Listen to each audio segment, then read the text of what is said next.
Hello, everyone. Welcome to Community Bookstore's virtual event series. My name is Noah Mintz. I'm the store's events coordinator, and Community Bookstore is celebrating over 50 years in business. We credit the continued support of readers and writers for this milestone. So thank you all for spending the evening with us.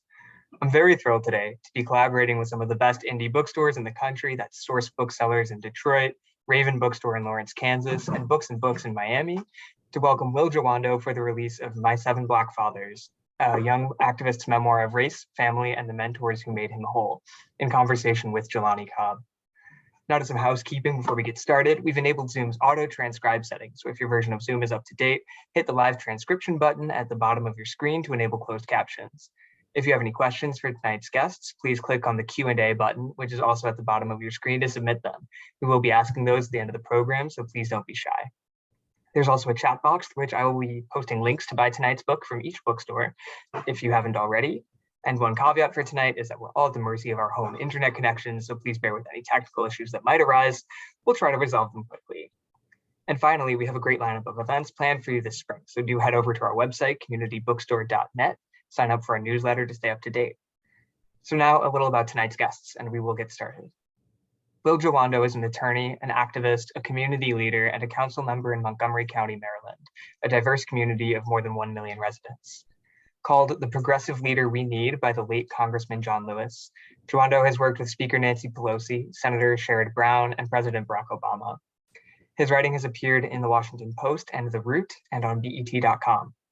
And his work has been featured in the New York Times and New York Magazine, as well as NPR, NBC News, and MTV. He regularly appears on CNN, MSNBC, and other media outlets. And Jelani Cobb is a historian and a professor of journalism at Columbia University. A staff writer at The New Yorker since 2015, he's a recipient of the Sidney Hillman Award for Opinion and Analysis, as well as fellowships from the Ford Foundation and the Fulbright Foundation. He lives here in New York City. So now, without any further ado, I will hand it off to you, Will. Jelani, thank you both so much for joining us tonight. Thank you, Noah. Thanks. How are you doing? I'm doing well, man. It's really good to be with you. I think, and virtually, albeit. Yeah, albeit virtually. But, the funny thing is that I had not put two and two together and realized that this bookstore, Community Bookstore, was a bookstore that I was very familiar with. And as a matter of fact, when I was in graduate school and I lived in Brooklyn, my best friend and I had an apartment that we kind of broke as mice, scrounged together. And one of the benefits of it was that it wasn't all that far from the bookstore. And so I used to walk down there. I even remember that, I bought a biography of Leni Riefenstahl, of all people, Wow. and a book of political essays by the writer Michael Lind. Why I remember specifically what books I bought, even though that was 25 years ago, I have no idea. But I'm Because you're a great writer and author. That's why. I appreciate it. I'm happy to be in dialogue with that community again. Get it, pun. And also to tell everyone, if you look at the chat, you can purchase a copy of My Seven Black Fathers from Community Bookstore.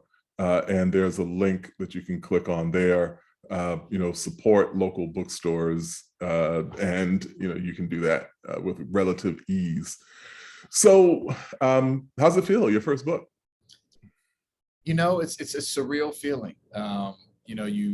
I have 4 children, and I didn't birth any of them, but I was there for all of them being birthed. And my wife and your father as well. It's kind of like, you put something out into the world that it means a lot to you, and particularly in this context of memoir, but I'd imagine anything you write feels like that, like something that you put a lot of time into. And it's been 3 years from, kind of concept to, publish. And so it's just, and as a lot's happened in that time. So I'm enjoying it. I hope just one day in.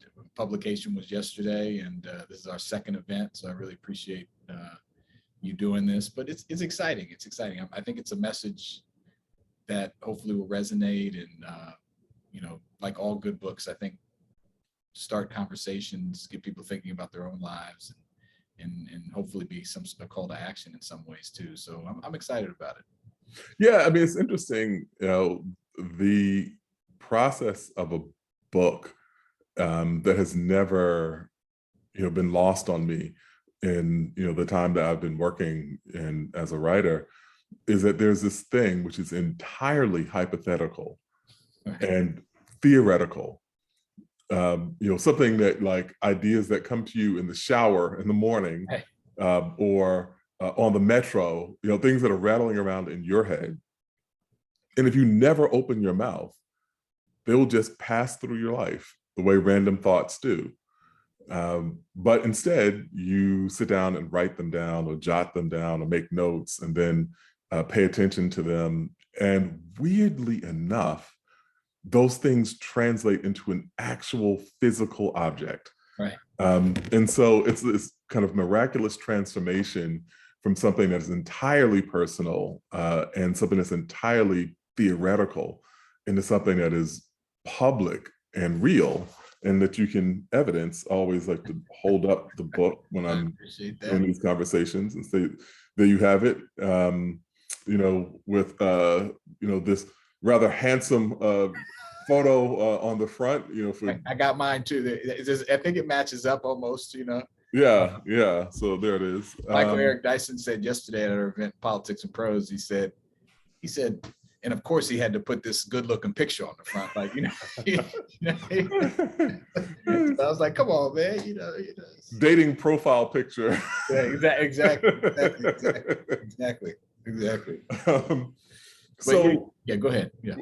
So let's start let's by talking about, I like to start the 10,000 foot view about why you decided to do the book, and really how, not even how you decided to do the book, the germ of the idea before it became, a full-fledged commitment to say, oh, this is a thing that I'm going to do.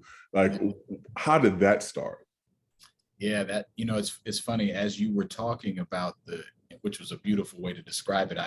I said, compared it to birth, but I think you took it a step further, as is your way, to, another set of literary, just extraordinary composition, that these ideas that were rolling around in your head, or in my case, these set of truths and these men, right?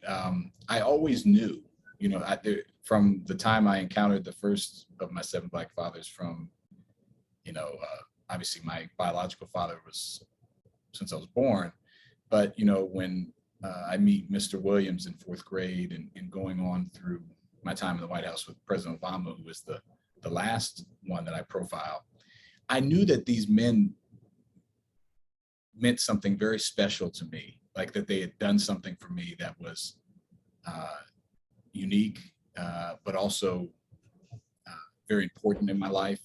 But I didn't, so I think the germ of it was just, I kind of chalked that up to, well, man, I was just very lucky, like, this is just, I'm really happy that it happened. And I had all these, different people and these Black men that poured into me and gave me different things. But the real, so I think it was always in there, is my point. Like, there was always something there. Like, I always knew I needed to tell that story in some capacity at some point. I didn't know when or how, the structure of the book or what it would mean. But it really, as with a lot of things, this is why we must encourage each other. I got a nudge, and I was in this New York Times story a few years back about the research of Raj Shetty. Race and economic, study that looked at IRS data, Census Bureau, and it was done by Stanford and Harvard. And I was featured in that story because I grew up in one of these 1% zip codes, where these so-called Black boy safe zones. Can we just back up a little bit and talk about what Raj Chetty's research is, and what exactly? Yeah. Absolutely. For people who might not be familiar. Yeah, no, it's transformational, as you know, and it was a research done by Stanford and Harvard using the Census Bureau and IRS data, and in a longitudinal way, it looked at the 20 million children born in the United States between 1978 and 1983. There were 20 million children in the U.S., and I'm in that group, right? And it looked at the the information that you learn from the census, where are they? What's their household composition? They looked at IRS data, how much are they making? Level of education of the parents, all that stuff that you get from the census. And it's still being dug through to tell us so many things. They created a whole website and a center, and as you know, to dig through all of it. But one of the many things it showed was that for Black boys and white boys that grew up in the same neighborhood with the same parental structure, same income levels, that 35 to 40 years later, these boys had wide earnings gaps that came from the same neighborhood, same background. And it was only true for Black boys and white boys. Black girls and white girls did similarly. So this gap was much more pronounced. And that's true in 99% of census tracts in the United States. So a devastating number, like that, no matter wherever you come from. And it was other things, like if you were a Black boy born to a millionaire household, you were 50% just as likely to fall to the bottom quartile as you were to stay, whereas opposed to if you're a white boy. So all this data, but there were these 1% zip codes in census tracts where what we would hope to happen in a opportunistic and free America, that Black boys and white boys from the same background, same neighborhoods, same level of education, they're doing similarly well 40 years later. And I grew up adjacent to one of these zip codes in downtown Silver Spring, 20910. There's some in Queens and Brooklyn suburbs and the DC suburbs. There's very few of them, only 1%, but they're splattered around. And the reason New York Times came to talk to me was because they asked, well, what's going on in Silver Spring? And then they let me know that one of the things that was in the study statistically significant about these 1% zip codes is that they had a higher percentage of Black working class fathers in them. Mm-hmm. So not necessarily fathers of the children themselves, but Black men who were fathers. And when I found that out and dug into the research, a light bulb went off for me. Because the 7 men I profile, my biological father, my stepfather, 2 of my mother's co-workers, my elementary math teacher, Mr. Williams, in 4th grade, and a coach in high school, and a choir director in high school, I met 4 of the 7 Black fathers in this zip code, in this 1% zip code. So I benefited from the higher proportionality. And so I talked about that. And that's what really helped plant the seed. So I went on the daily podcast to talk about this story and my interaction with Mr. Williams in particular. And my now editor at FSG, Eileen Smith, heard me on the daily and called the New York Times and asked for my information. And we got connected. We had coffee in New York pre-pandemic. And she said, I think you have a book about, at that time it was mentorship, and very loose. I had no concept. I had no idea how I was going to do it, or I was scared about it. And it took me about 2 years from that point to form and put together the proposal and the concept and really reflect and do the interviews and all the things to structure the book the way I did. And, as you know, each man has a chapter. So that was kind of like from 10,000 feet to how we got to the actual process of forming the book. But that was kind of how we got to writing My 7 Black Fathers. What's interesting about that is that, there are so many elements and so many outcomes of our lives that are connected to context in a way that we don't think about, and there's a whole emerging body, social science literature that's looking at people based on, their zip codes. Yeah. There's data now where someone can look at your zip code and predict how you're likely to die and when you're likely to die. These kind of things that are incredible. One of the things that was striking to us in the course of the pandemic was that I live in faculty housing, at Columbia. And when COVID hit and lockdown happened, the zip code emptied out, because the kids weren't there.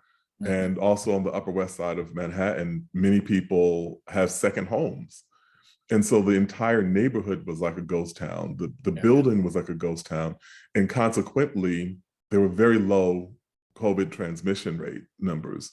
But if you just went across the park to Harlem, you saw so many people being infected, so many people being hospitalized, so many people dying. And so I think the contextual point that you make about not only what happened in your community, but who was there. Like it was likely, for you, or at least potential for you to run into your teacher, for you to run into your coach. I don't know if that is even, my DC geography is rusty, so I don't remember, even I went to Howard and Right. lived there for a total of 8 years. I don't know, the geography that you and Michelle met in, if it's in that zip code. But in the general We vicinity. met in DC, actually. Yeah, In DC in the general vicinity. Yeah, because reading that chapter about how you all met. So I wanted to look a little bit more, into the book about, how the actual process of writing it went.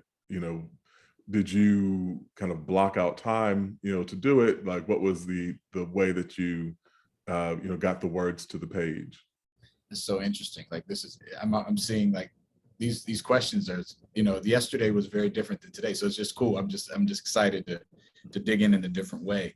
Yeah, I needed, the pandemic had a big role to play in this. I don't know how this would have gone and if I would have gotten it done in the time that I got it done, but for this last 2.5 years that we've all been through. And I talk about it a lot in my day job as a council member. This is for Black people, for Latino people, for people of color, many of us have gone through 3 pandemics, a triple pandemic of sorts of the health, obviously, disproportionately impacting Black and brown communities, both infection rates and deaths, particularly early on.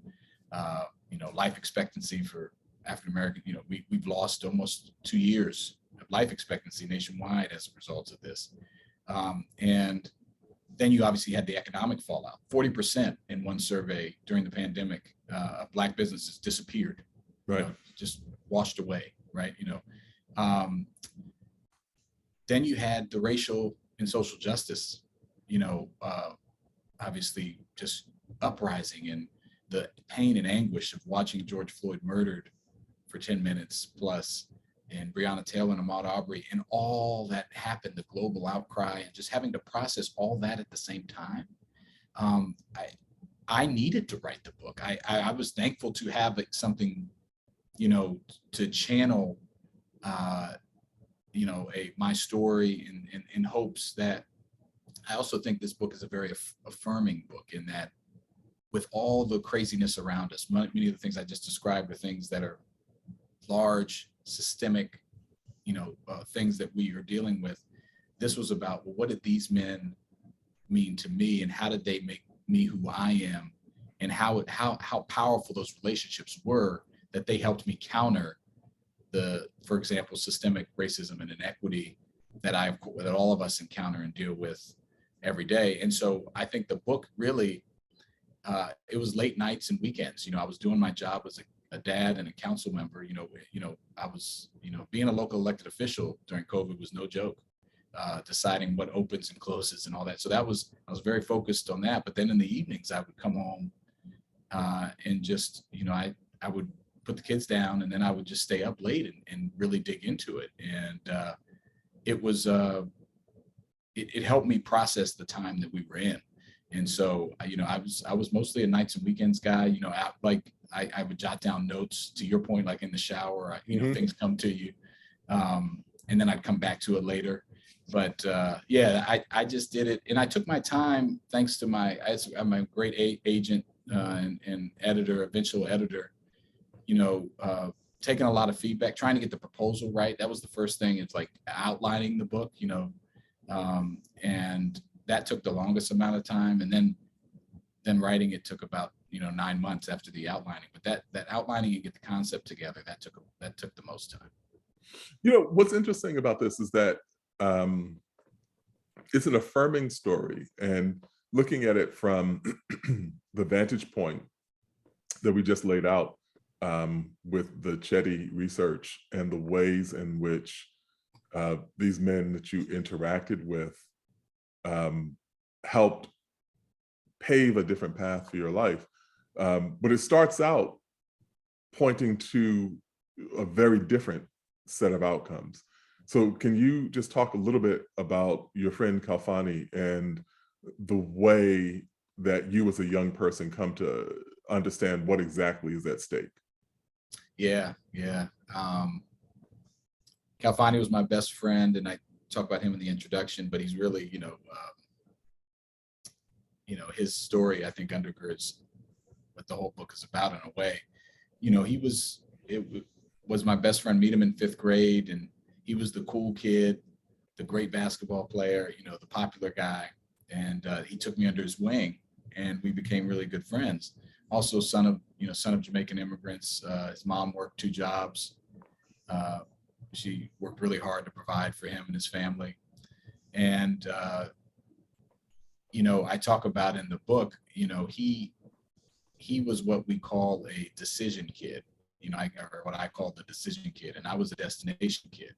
After school, I had somewhere to go. I had a destination. I went to my mother's job, where, again, as I said, was in this zip code where I meet 4 of these 7 men who are my Black fathers, who were invaluably, who are the reason I am who I am today. Not only that, they're the reason I'm, not alive, not incarcerated, have a loving husband and a father.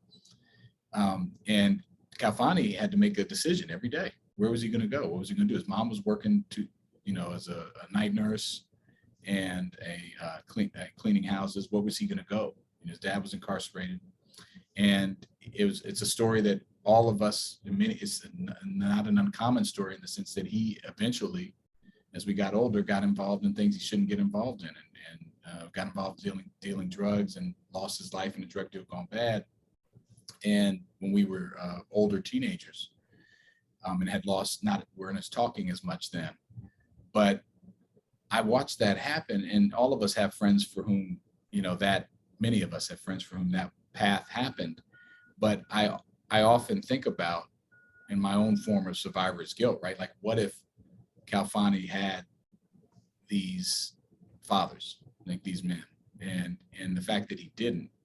And what if we as a society valued these relationships and understood their power enough that, whether it was public policymakers or teachers or coaches, that we enabled and invested in these relationships, whether through after formal programming or not, after school programs or some sort of equivalent, making his outcome, I think his outcome would have been very different, or he would at least had an opportunity for it to be different. And, so I talk about that we're both part of this study. But his mom didn't work in one of these zip codes, and he didn't have some of the benefit and access to these men. And so I think that's a frame that, unfortunately, is still true for a lot of kids, and a lot of people, that they might be really close to these people, but they're not in relationship. And so I thought that, I think about Kalfani a lot. And I think about the systemic inequity that led to his negative outcome, not funding after school programs, the fact that his mother had to work 2 jobs and couldn't work 1 job to pay the living wage. I think about the systemic, but I also think about the personal, that he didn't have access to these men.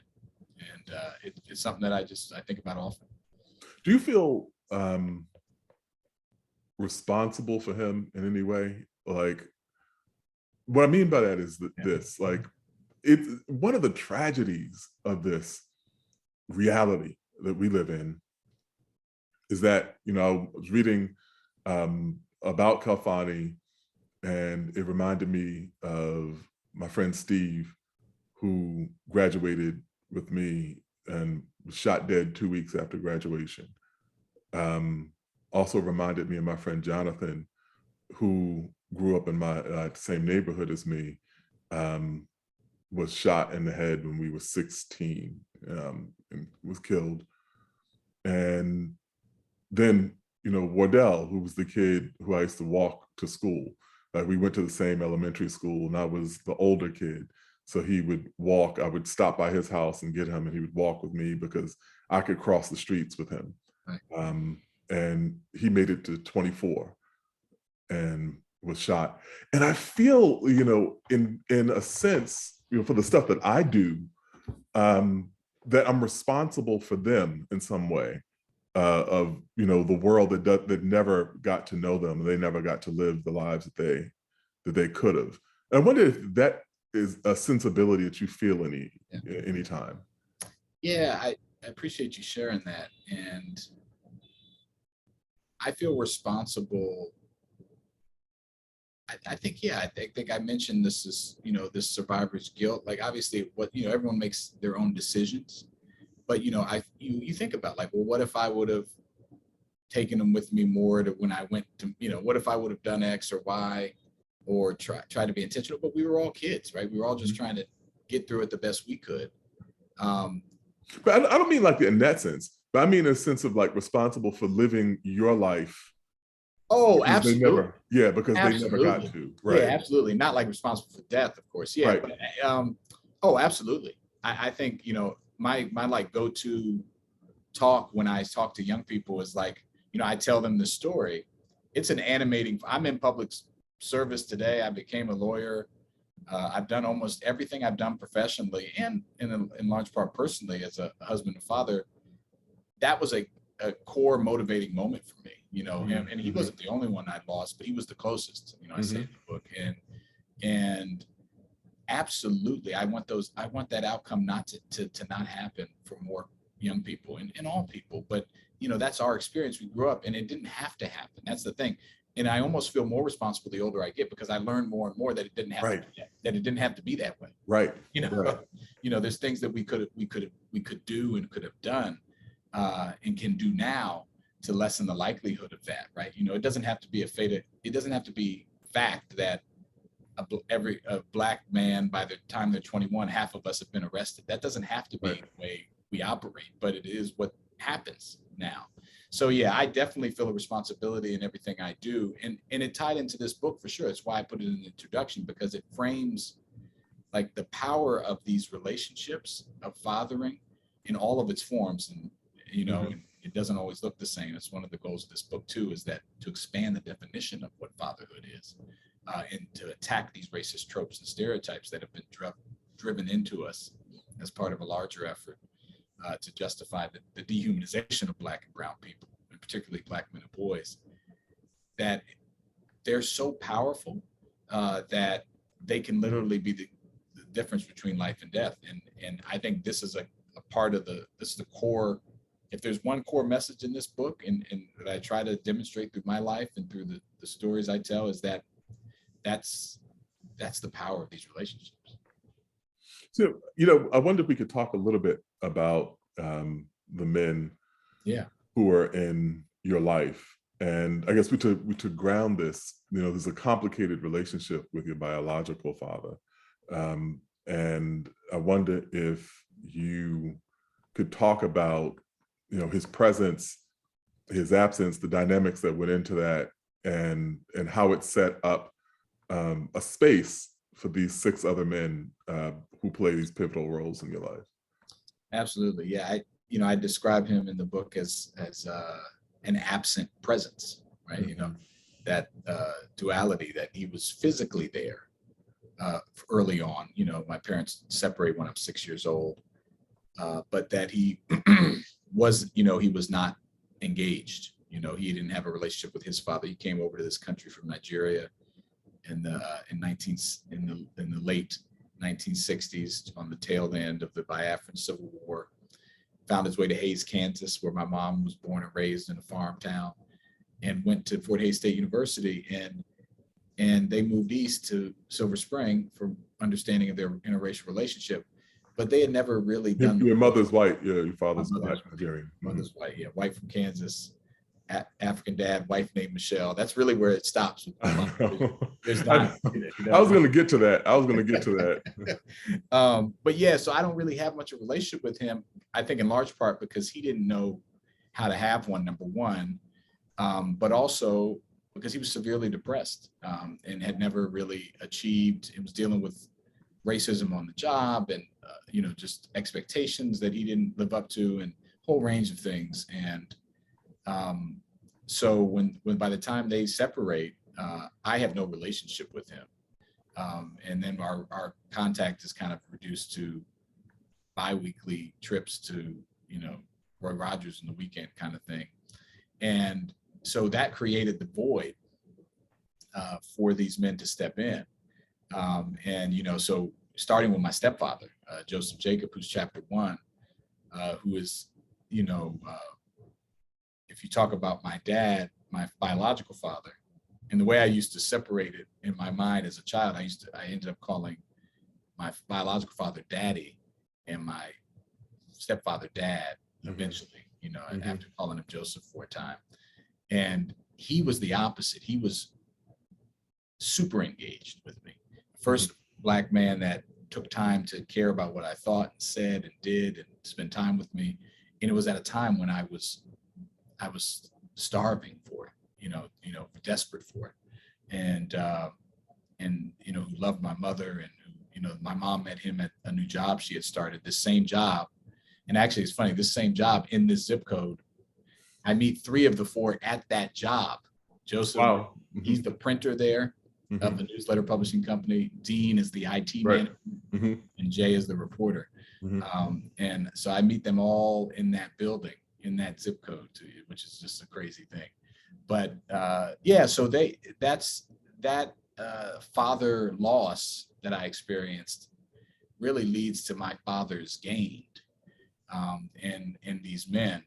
And then eventually my father healing, because in the process, they're not only teaching me, training me, giving me love and compassion and exposure and care, they are also building within me from that time, from 8 until 30, and more, a capacity to forgive.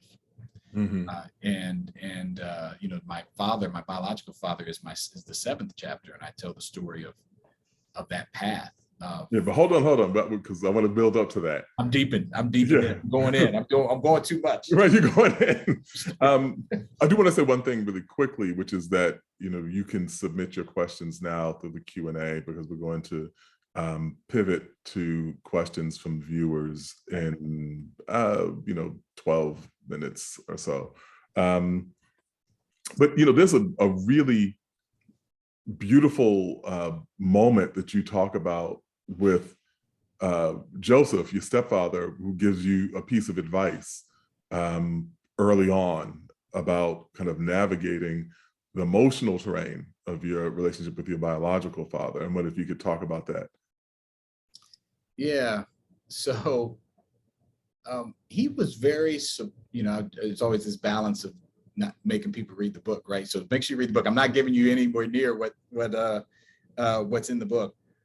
But even then, like if you say it, it's very different. It's very evocatively and beautifully written. So you need to actually grab this and read it, for yourself, even if you get the kind of trailer here for what he talks about there. I appreciate you saying that. It means a lot coming from you.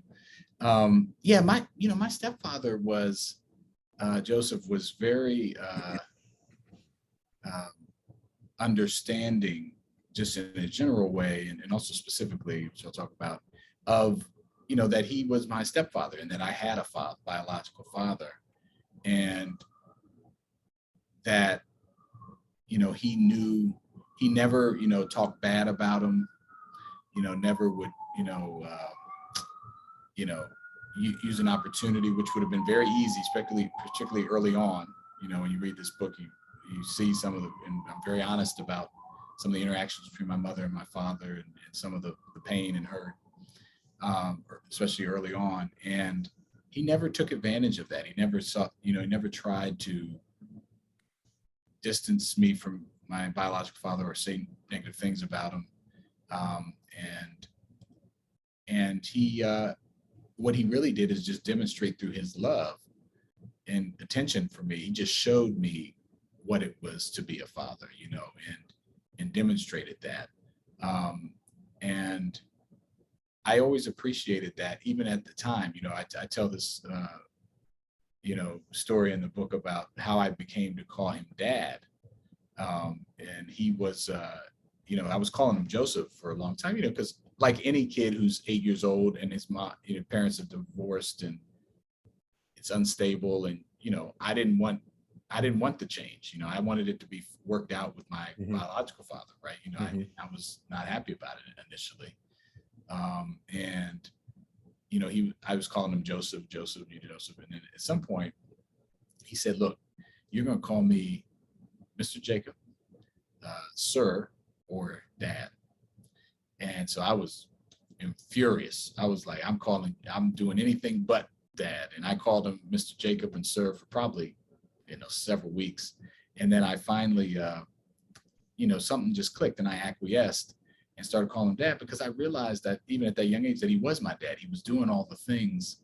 And so I just think, I always appreciated that about him, that he, was encouraging of me to have a relationship with my father, was not discouraging of that.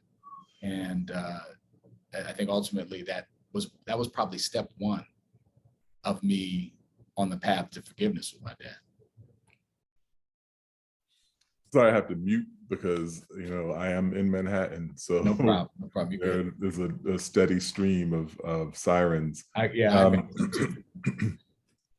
So it's interesting that Barack Obama appears in this, and we won't give that away, but I will ask if in looking at his narrative and having those things in common, a father who you don't have a close relationship with, who also is an immigrant from Africa, and having a white mother from Kansas, and the narrative that plays out in Dreams from My Father, did that at all factor into your way of navigating the kind of complexities of race, complexities of manhood, the complexities of these societies, even in the kind of moments before you ultimately wind up working for Barack Obama? But how much of that example was important to you?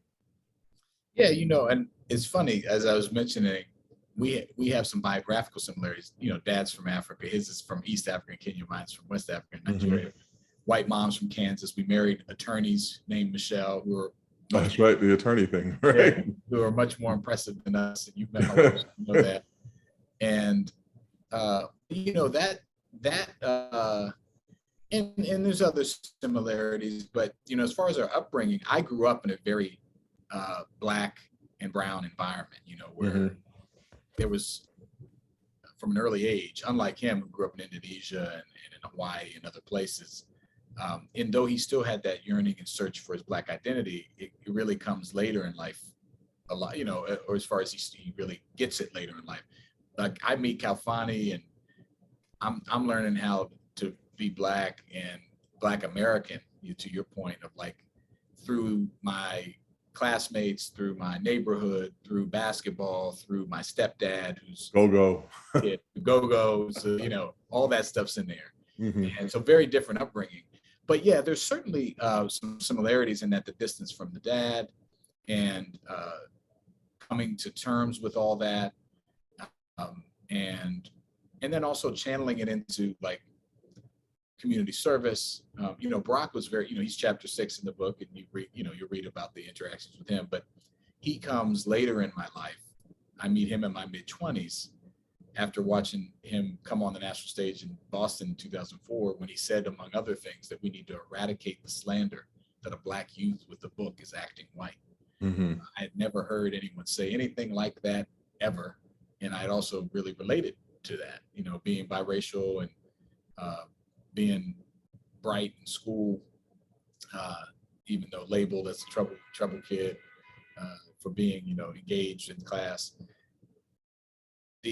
So I related to that, but when I meet him, I'm engaged to Michelle. I had worked for Nancy Pelosi for a couple of years, and I was trying to get a job in his office, and so I really meet him at the beginning of my professional career, and he shapes and mentors and fathers me in a way that's very different from when I'm younger, but just as important, as I'm entering in this stage as a husband and as a father.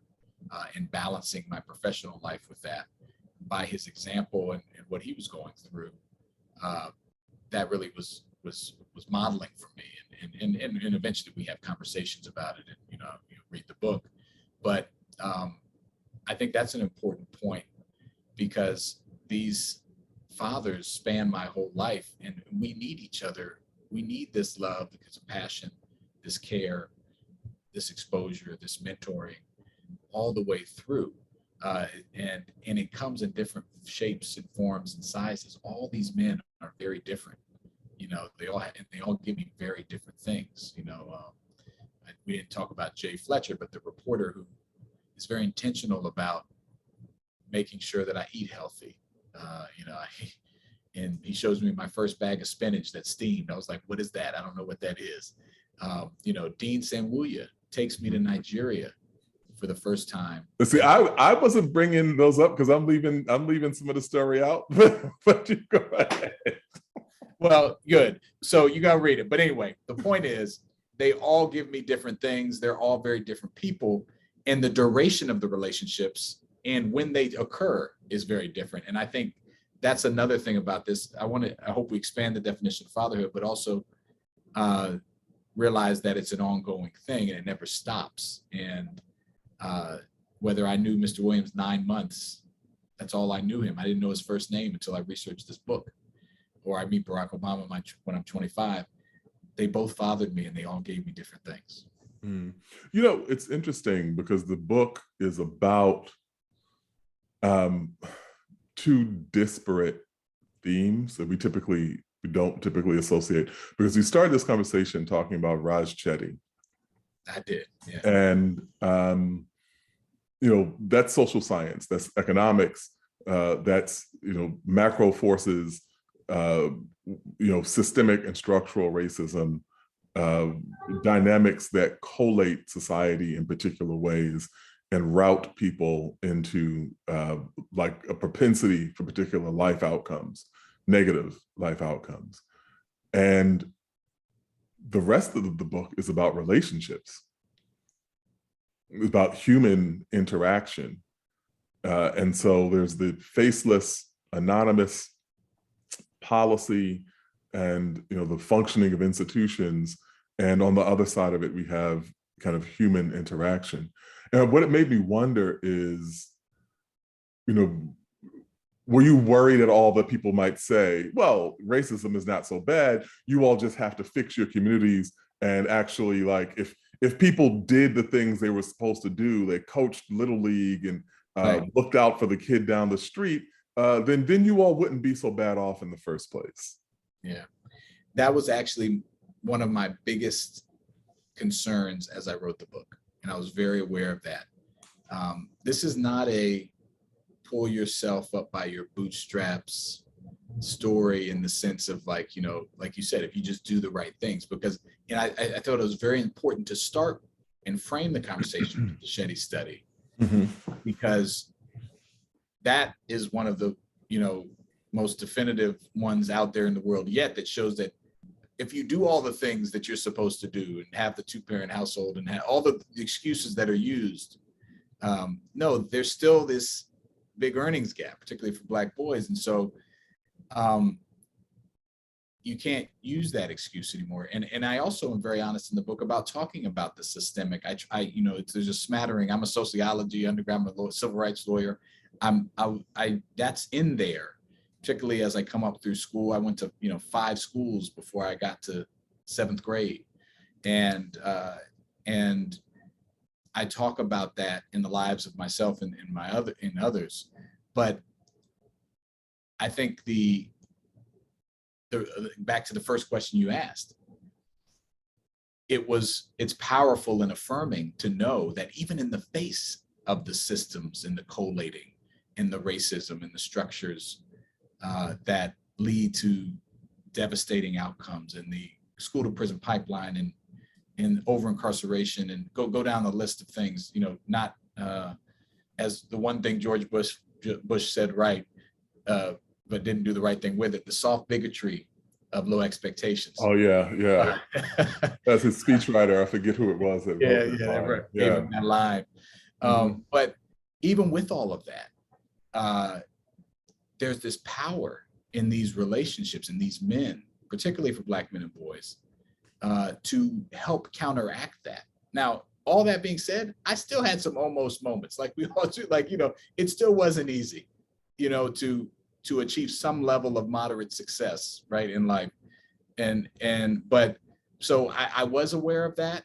And I think based on the reviews I've gotten and people who have read the book, that I strike that balance of, yes, these things exist and we must address them.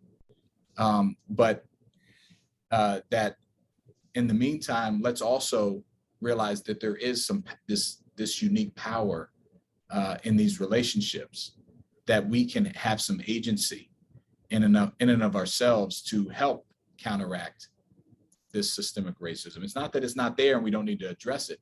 And in fact, and I talk about this as well, one of the call to actions from this is that we have to enable these relationships. That's a policy, goal in and of itself. 2%. I had Mr. Williams as the only Black male teacher I ever had, and Black male teachers make up 2% of all teachers, right? So if you don't have a policy agenda as a superintendent or a legislator to recruit and train and support and keep and retain Black male teachers, for example, then you don't have the right set of policies.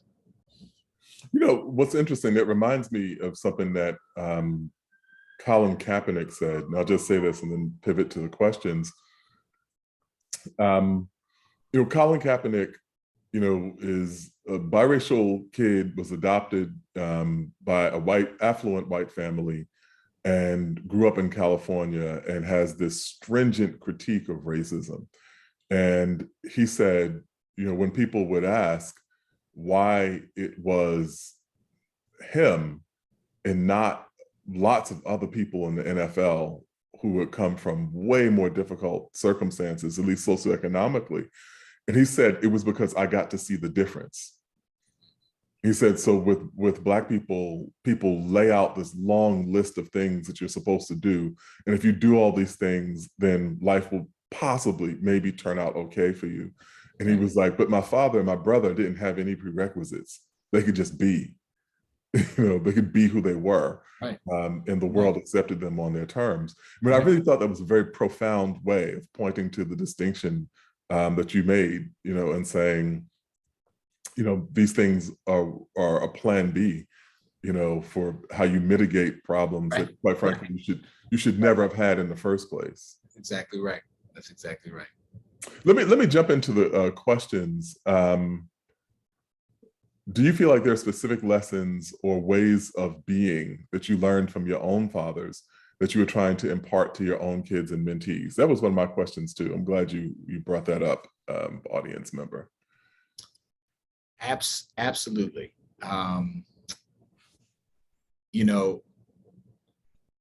Love is not only an action word, it's also learned.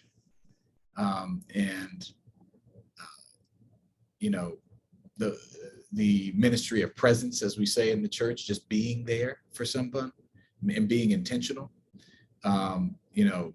Each of these men showed me something that is like a Voltron component part of who I am. That's a particular reference. Yes. Voltron. Yes. Right? Yes. I remember Voltron. You remember Voltron. For y'all young people, you just Google Voltron. Yeah, Google Voltron. We're not going to explain here. It'll all come together when you Google it. That's a great line. Yeah. And, whether it be hustle, Dean was just, he hustled, man. He worked so hard. And it's like he just had this grind on him to just like get it done. And I have that, it's a burn, it's like a burning on the inside to, you don't know how long you're here. And, Jay with healthy, I mentioned this earlier, but healthy eating and understanding the importance of culture and arts. Jay takes me to my first New York Broadway play to see Seven Guitars with Viola Davis in 1992 or 93 or 94, I don't know, early 90s. And before the world knows who she is.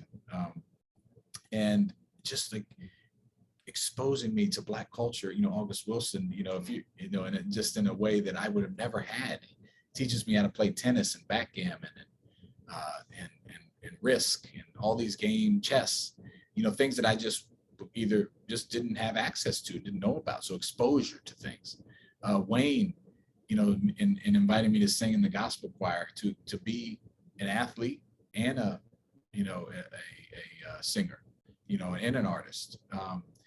Just showing that we can be, as Black men, we can be more than one thing. We don't have to be what society says we are. So yeah, I mean, Joseph, just as I said, just really practical, being there, being dependable, being able to count when you say something, you do it. All of these men gave me, Barack Obama, being an attentive husband and understanding the balancing of public service versus your family life and how to deal with that and be sensitive to it. So they all gave me component parts of who I'm trying to be, who I tried to, and I'm still growing and learning as we all are. But I think those themes of some intentional. The other thing, if you notice what I told you about from the different men, some were very intentional, like about wanting to impart something on me, taking me to expose me to something. The others were just them being who they are. And the fact that I was exposed to a diversity of these Black men in their natural being, right? It's not like, I think we overcomplicate this sometimes. Just being in the lives of each other is powerful, and you also learn some things not to do, right? Like not every lesson's a good, there's a negative lesson, positive lesson. But you're learning and you sort that out as you get older. But so yeah, they all gave me different things, and I'm thankful for it. And I do try to model some of those behaviors in the lives of my children. I have a quick question. Maybe we can do this, we have to fit 2 questions in. I'll ask my question quickly, and then I'll ask, I'll give Keisha the final question. Okay. So my question was, has there been any reaction, or what has reactions been like from any of the men who are mentioned in the book? Yeah, well, last night we did our first event, and I actually had 3 of my 7 Black fathers at that event. Oh, wow. And my mother, which was just crazy. That's great. Yeah. Yeah, it was awesome. And, they're very proud. I had to interview as part of the process for the book. I interviewed everyone who's alive. And then if not, in the case of Mr. Williams, who died in 2019, who's just an interesting guy, former Vietnam fighter pilot turned elementary math teacher, after he retired. First Black man I saw wear a shirt and tie and a jacket every day. Mm-hmm. And to your point, to the last question, I when I get up and get dressed and I make my tie, which is what he taught me to do. He taught me not to tie my first tie. I think of him more often than not, right? So even very practical things like that. The good wins or not, they have been receptive. I was very nervous about it. They've enjoyed it, I think, and they're some of them are still making their way through it. I purposely did not give them the book until it came out. So I think they've just now processing their chapters in the book in its totality. But I'm very honest in the book, and I don't pull any punches on things in the book. And so, but I think they appreciate it. And my dad, obviously, who's the last chapter, passed on, but thankfully we did have a good reconciliation. Thanks in no small part to these men, and I take care of him, at the end of his life. And obviously he wasn't here to read the book, but I do think the ones that have read it and are interacting with it are very proud, and they feel rightfully, I think, just like it's better to give than to receive. They are happy that and how rare is it in life that, particularly as men, particularly as Black men, to be able to articulate and be in dialogue about what we've given each other. Mm-hmm. And I think that doesn't happen enough. And I'm just really happy. And I think the feedback so far is they've been happy to know that they've poured into me and that it's produced something that will hopefully pour into other people. And unfortunately, we just have a couple minutes left, but I want to make sure I do get this question. Councilman Jawando, what would you say to the Black men in underserved communities like Southeast DC and PG County, Maryland, to help inspire them to see their potential and responsibility to step up for the young people, specifically young men in their community? I would say, one, realize the power within you. I think this is not, nothing wrong. I love Big Brothers, Big Sisters. I'm an alpha. We have, programs. Oh, you're fine. Boys and Girls Club. There's all these formal mentorship programs, and they are important and they are part of the solution. But we all have within us something to give, and we have something of value, for ourselves, but for our community. And I think even if you're walking down the street and you smile at a young man or a young girl or somebody and say an encouraging word, go out your way to write an email and recommend somebody. We all have a role and something to play. And to those young men and boys that are in communities that I grew up in, like we grew up adjacent to, that do feel hopeless at times. There is work we have to do to Colin Kaepernick's point, to make that, to see the other side, and that work needs to desperately happen. But there's also what we can do for each other. I love the way you put it as a plan B, but as an accompanying strategy, rather, to addressing these systemic inequities. And they have deep value. You are valued, and you have something within you that is unique and powerful to not only give, but also to receive. And I think sometimes we've talked a lot about the giving of the mentorship, but it's a two-way street. You have to be open to receiving the fathering, and in order to be open to it, you have to recognize there's something of value and worth receiving that inside of you. And I think that psychological shift is something that's really important too, because it's hard to have a mentoring relationship one way or a fathering relationship one way.